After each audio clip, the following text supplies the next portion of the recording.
பல்வேறு குற்றச்சாட்டு வைக்கிறாரு இபிஎஸ் மேல. ஒரு தலைமை பண்பு இல்லைங்கிற மாதிரிதான் அவர் சொல்றது இருக்கு. அந்த கருத்துக்கள்லாம் என்ன கருத்து முக்கியமா சொல்றாருன்னா, என்ன திமுகவோட பி டீம் அப்படிங்கிறாரு எடப்பாடி பழனிசாமி அவர்கள்.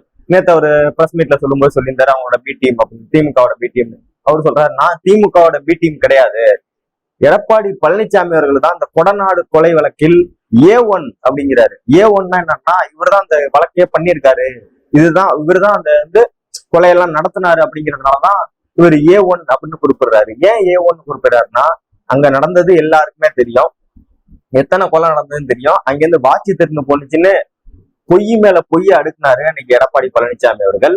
அன்னைக்கு முதலமைச்சரா இருந்தவர் அவர் தான். அங்க கரண்ட் கட் பண்ணாங்க, பல்வேறு கொலை செஞ்சவங்க இருக்காங்களா கூலிப்படை, அவர்களும் கொலை செய்யப்பட்டார்கள். எப்படின்னு இன்னி வரைக்கும் தெரியல.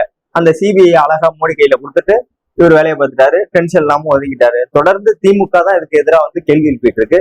இன்னைக்கு அந்த கட்சியில உள்ள செங்கோட்டையன் அவர்களும் எழுப்பியிருக்காரு அப்படிங்கிறது தான். அப்போ இவரும் ஒரு ஆதாரமா தான் இருக்காரு.